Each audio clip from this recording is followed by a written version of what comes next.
Judge, I went back and reviewed my communications with the Fulton County District Attorney's Office in relation to Kenneth Copeland. And I found communications as late as June 5th of last year where the Fulton County District Attorney's Office had reached out to me about speaking to Mr. Copeland.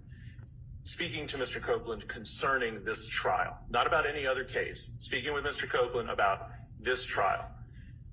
Neither of these attorneys, no attorney at this table has ever attempted to contact me about Mr. Copeland and about his willingness or desire to testify at this trial. They have put us in this position where at the last minute, I'm trying to advise him as best I can what I think is best for him.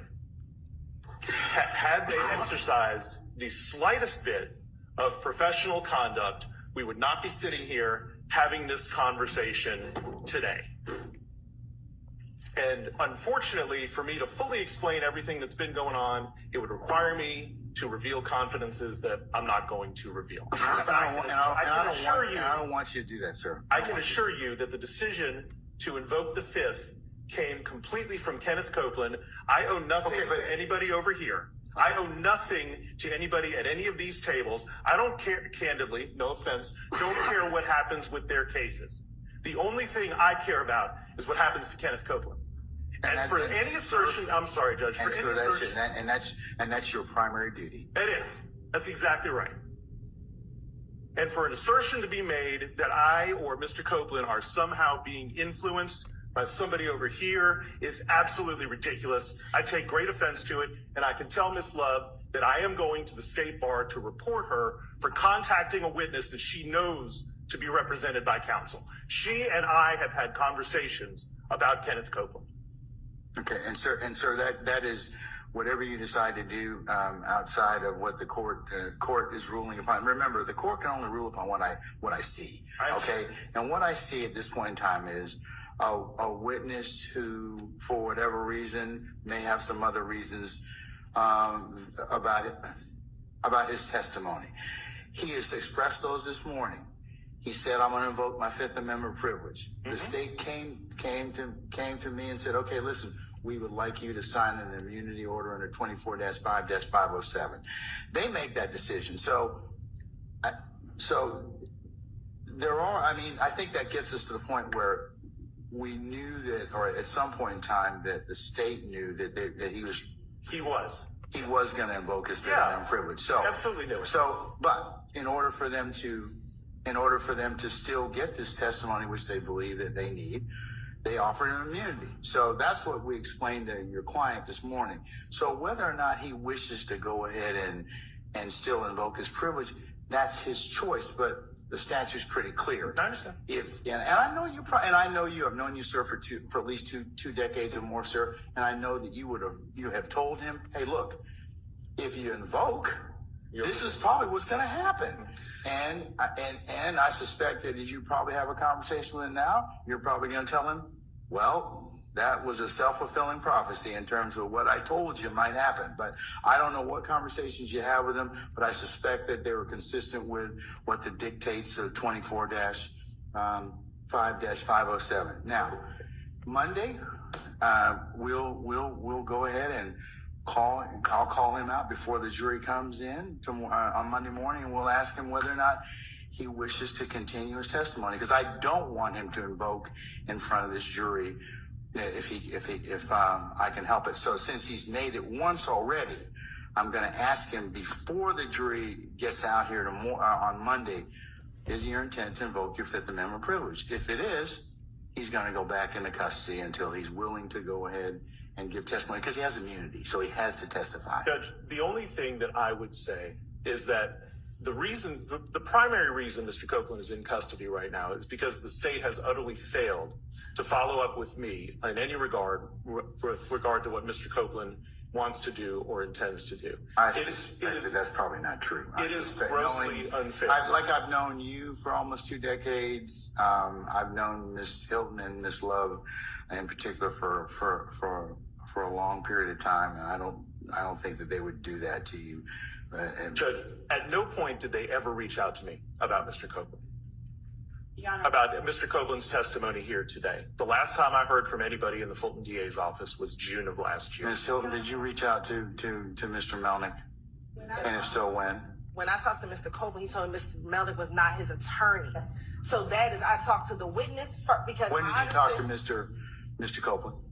Last Friday, because my understanding prior to that is that Mr. Melnick had told Ms. Love that he wasn't his attorney. So when we went to go serve him, I understand that he did not have an attorney. When I met with Mr. Copeland, and this is Friday evening, Mr. Long and I went to go meet with him in the car. We said, hey, I think Mr. Melnick's your attorney. He said, Mr. Melnick is not my attorney. He said, I haven't even talked to him. And then that is when we proceeded to begin our conversations. Anytime that Mr. Copeland did not want to speak with us, we did not speak with him. We called him on Monday to see if he could come down here. He said he didn't want to come, or he didn't respond. We left it alone. On Tuesdays when we picked him up for the first time, on Tuesday when he did not take the stand, we went upstairs. We had some conversation. We left.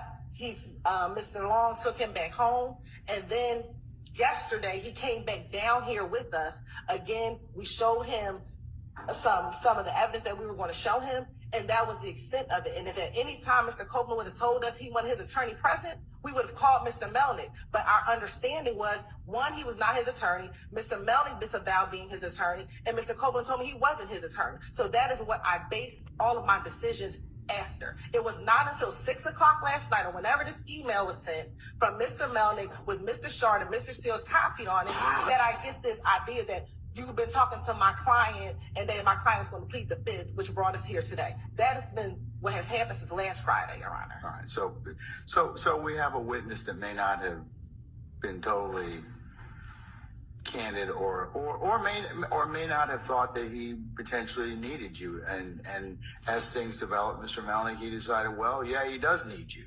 but whether or not. And Your Honor, it's my understanding that Mr. Melnick called Mr. Copeland last night. So it wasn't that Mr. Copeland called Mr. Melnick. Mr. Melnick so happens to call him the night before he's supposed to testify. So I don't know what has happened or what has transpired, but that is the extent of what occurred. So I'm not going to get into my conversations with my client. No, and I don't expect you to. But I do want to remind you, Mr. Melnick, as well as I reminded both sets of counsel, that you owe a higher duty of tribunal to me and the court than you do anybody else. So please don't, you as a professional advocate, don't put yourself in a position where you come cross purposes with the rules. Okay? Of course. And that sometimes has to be explained to witnesses and clients. Okay? All right. So that's where we are at this point in time. Is that Monday morning I will bring Mr. Copeland back out. It is, I don't relish the fact of holding him in contempt, but that's all I have at this point in time because he's been given immunity. So we'll take him up because that's our first session of court. We won't be having anything else until then. And Your Honor, I would like to ask that the court convey to Mr. Melnick, to convey to Mr. Copeland that he is subject to being committed and held in the Fulton County Jail until the end of this trial, because I'm certain Mr. Melnick, if Mr. Melnick wants to convey to us some of the concerns that he has, Mr. Melnick I'm certain is quite familiar with the statute under which the court has compelled Mr. Copeland to provide testimony. So there is nothing that we could do to Mr. Copeland regarding any testimony we elicit from him on the stand pursuant to the court's order under the statute that the court has cited, 245507. And that statute gives the court the ability and probably, depending on how the court feels about it, the absolute duty, given the necessity of Mr. Copeland's testimony, to hold Mr. Copeland in the Fulton County Jail until he decides to purge himself of the contempt of court by providing testimony. If Mr. Melnick would like to speak with Ms. Hylton or any other member of the state regarding his concerns about that order, which tracks the statute almost verbatim, then I would invite him to do so. Otherwise, as I've stated, I don't see it being in Mr. Copeland's best interest to be confined to the Fulton County Jail until the end of this trial. But I will leave those matters to Mr. Melnick, who at this time is asserting that he is representing Mr. Copeland. But again, that was not the understanding that Mr. Copeland had previously given to us.